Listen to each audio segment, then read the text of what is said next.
friends, Evita from Evita Cooking at the Rhythm of My Heart. If it's your first time visiting, welcome. Thanks for visiting and for all the support. Today I'm going to be sharing a very traditional recipe from Puerto Rico, mollejitas and escabeche. If you want to see how simple it is to make mollejitas and escabeche, stay with me and I'll show you how. For the mollejitas, we're going to need a combination of both chicken gizzards and chicken hearts.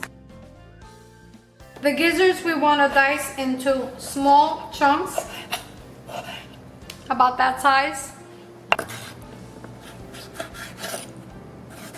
Repeat with the chicken hearts and dice them into pieces about this size. Try to keep your gizzards and your hearts about the same size so they can cook evenly.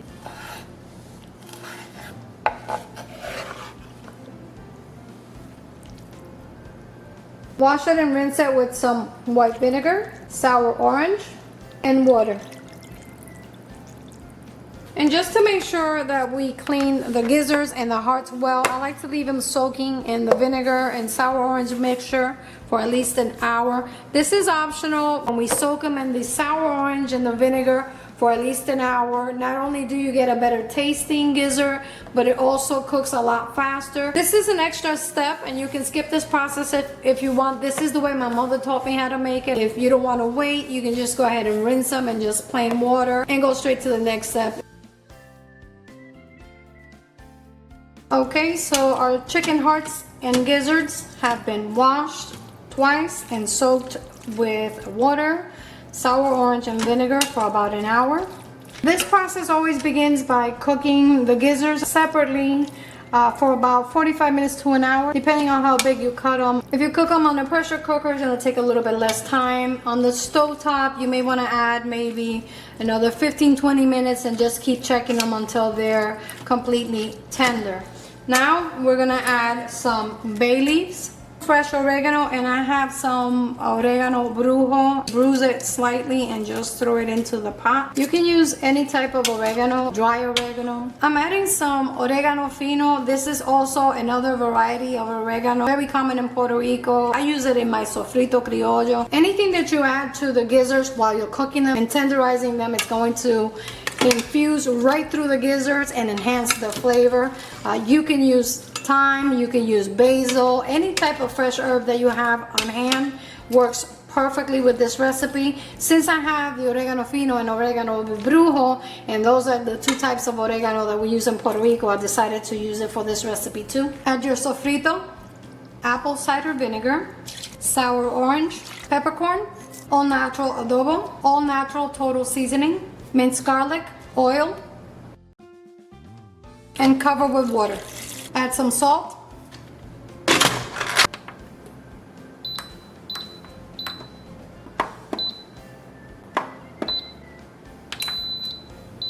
We need green cooking bananas. Cook your green bananas at medium-high heat for about 15 to 20 minutes until the bananas are tender. I like to cook my bananas with their skin on, but it's entirely up to you. You can peel your bananas and boil them. I just find that it's a lot easier to peel the bananas when you boil them and cook them with the skin on.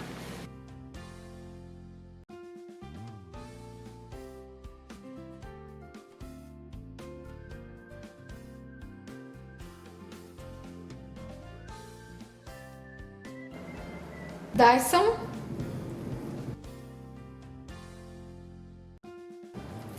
And set them aside.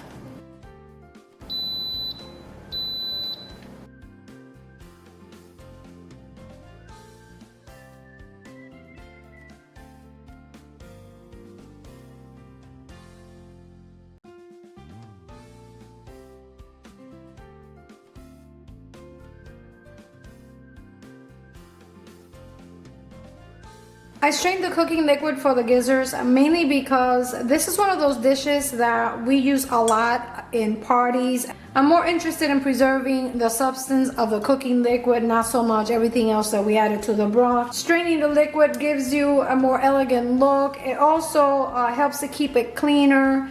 It really is a matter of preference. I prefer to strain it. If you don't want to go through the trouble of straining the cooking liquid, that's fine. Chicken gizzards and escabeche, which is normally the way we like to eat them, is a tradition that we've maintained for many generations, and It is, however, an acquired taste, but if you've never tried chicken gizzards and escabeche the way that I'm serving it today, give it a try. I've always taught my kids to always try something once or twice before they say that they don't like it. As I take you through the assembly process, you may find that we'll be adding some ingredients that you actually like.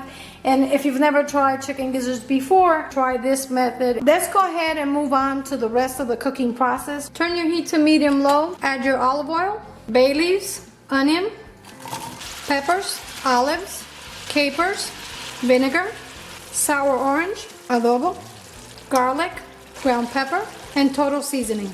Now we can add the cooked gizzards and start to combine. Add the cooked green bananas and mix. And we add some of the cooking broth that we reserved and strained. And this is to taste. It depends on how brothy and juicy you want your gizzards. Keep in mind that the bananas are going to soak up a little bit of that braising liquid as well. Right before serving, I like to drizzle a little bit more olive oil, and it's done.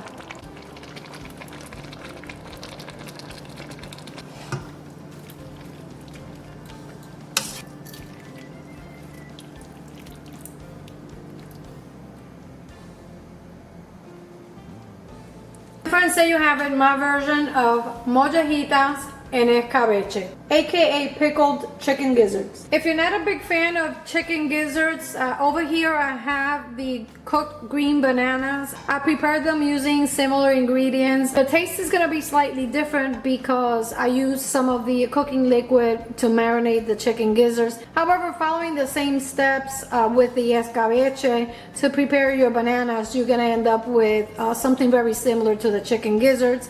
The chicken gizzards are very popular, particularly in weddings and birthday parties and anniversaries and just about any occasion. And they make the perfect menu item for caterers because it yields quite a bit of chicken gizzards. It's mainly served as an appetizer, but you can also serve it as a side dish alongside some arroz con gandules or yellow rice and pigeon peas with some mashed potatoes accompanied with some avocados. And finally, it's time to taste the mollejitas and escabeche, and I want to just show you very quickly what they look like. Grab a little bit of everything.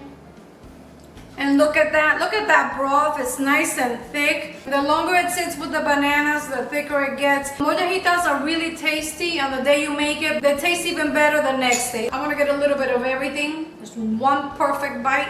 Let's go ahead and try it. It is so good. Oh man.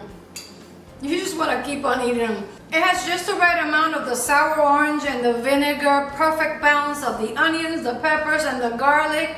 And that broth is absolutely fantastic. It's very smooth and very tasty. It's not too briny or sour. It's right on point. Well, you guys, this is the part where I remind you to subscribe, like, and share the video. Activate the notification bell so you don't miss out on any of my traditional video recipes like this one. And until next time, I'm Evita, cooking at the rhythm of my heart.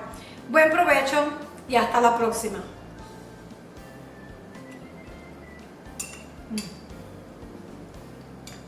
You really have to try it.